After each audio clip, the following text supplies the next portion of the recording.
လုံးနေရပါဆိုတော့စတန်မိုင်ဆိုတော့နော်ဥပမာဆိုပါဝါထုတ်လိုက်နော်ပါဝါပြန်တက်မယ်ပါဝါပြန်တက်မယ်နော်အဲ့ဒါအလီတစ်ချက်ပေါ့မယ်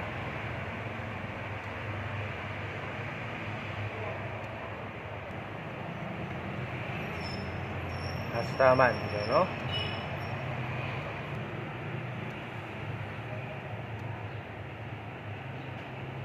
စတန်မိုင်ဆိုတော့စတန်မိုင်မီတော့ဝါစေးမီဆိုပြီးပေါ်လာမယ်နော်ဒါဒိုင်အုပ်ဆိုတာဒါ CPU တွေကိုကိုလာပြီးတယ်နော်ဒိုင်အုပ်က CPU တွေဖြစ်လာတယ်ဥပမာပြောရမယ်ဆိုရင်ခရင်ခဲကွန်ပျူတာတွေလီးဒီတွေနဲ့အလုပ်လုပ်တယ်နော်အဲ့လိုဒါကကြာ hard disk ကြာ hard disk ထဲမှာဘာမှမရှိရင်0ကြီးပဲရှိတယ်နော် hard disk 3လာပြီးတော့ဆို0 1 1 0အဲ့လိုdata input output တွေရှိမယ်အဲ့ဒါဘာလဲရဲဆိုတော့မြန်မာလိုခေါ်ရင်ငထွေးယူလို့ခေါ်တယ်နော်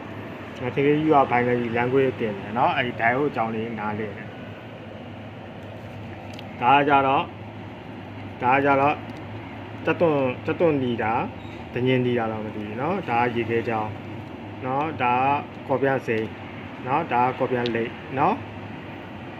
ဒီကောင်ကြတော့ transistor ပေါ့ transistor က CDI ပုံစံမျိုးလောက်လာတယ် pickup ဆွဲလို့ရတယ်နော် motor cycle တွေမှာ CDI ဖွဲ့စည်းပုံကအဲဒီ transistor တွေကိုစက်ပစ္စည်းအောင် transistor တွေကို CDI ပြန်ဖွဲ့စည်းလိုက်တယ်နော်အဲဒီ CDI ကတော့ transistor မရှိတယ်လီဖုန်းတွေဆိုတာမဖြစ်တော့ transistor ကိုတို့စမ်းတက်တဲ့ခါကျတော့မာရီကျော်ရေးစမ်းတက်ကြတော့ plasma ဖိထားတဲ့အချိန်မှာဒီလို single လေးတွေဖြစ်လာတယ်နော် CDI single လမ်းကြောင်းလေးတွေဖြစ်လာတယ်နော်ဒီ transistor မှာ single လမ်းကြောင်းလေးတွေဖြစ်လာတယ်နောက်ပိုင်းမှာ eSIM ကိုအသုံးပြုလာကြတယ်နော်ဒါက single design တစ်မျိုးနော်ဒီကောင်က design တစ်မျိုးမတူဘူး transistor လမ်းကြောင်းလေးမတူဘူးဒီ single transistor အပြည့်ပြန်သုံးလို့ရလားဆိုတော့ရရင်လည်းရအောင်ပေါ့နော်ဒါကဂျင်းနီးဖို့ပိုင်ပေါ့နော်နီးဖို့ပိုင်ဒါယူပါပြီဒါဘိုင်ယိုတွဲဆိုဘာပြောအောင်ဆိုတော့သူကသမင်းရည်နဲ့စပင်တွေကောက်ရတယ်နော်သမင်းရည်ကိုစပင်မှာတုပ်ပြီးတော့အပူပေးလိုက်လို့ဆိုရင်စပင်ကောက်ပြီးတာပြောရတယ်နော်ဘာတော့ဆိုတော့ spark plug ဒီမှာတုံးတယ်နော် plug ဆိုတာအဲ့ဒီ plug ထွက်တဲ့မီးကအဖြူအောင်နော်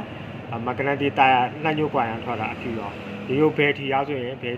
မီးပွင့်တာကြည့်လိုက်အဝါရောင်ပဲမြင်ရမယ်နော်အဝါရောင်ပဲမြင်ရမယ်ဒီကောင်ကအဖြူရှိတဲ့အပြာရှိတယ်နော်ဒါပေမဲ့များတော့အဖြူပဲမြင်လာမှာတယ်နော် plug ထွက်လာ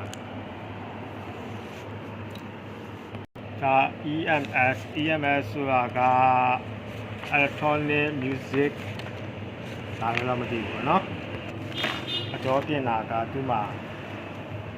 diagram လေးပါတယ်เนาะဒါကောင်ကခြေဖွားရဲ့ဗုဒ္ဓရဲ့ဆက်တော်ရမှာခြေတော်ရ108ခွက်ရှိတယ်เนาะဒါပေမဲ့ဒါကစေးသိပ္ပံမှာဒါမျက်လုံးကိုကူတာပြီးเนาะမျက်လုံးလို့နားနဲ့မျက်လုံးနဲ့ဆက်ဆက်နေတယ်เนาะဟုတ်လားမျက်လုံးပုံစံနဲ့အားကောင်းစေခြင်း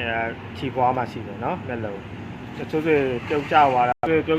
အမြင်အာရုံမကောင်းတော့ဘာဖြစ်တော့နားရဲ့အနောက်မှာပြောလား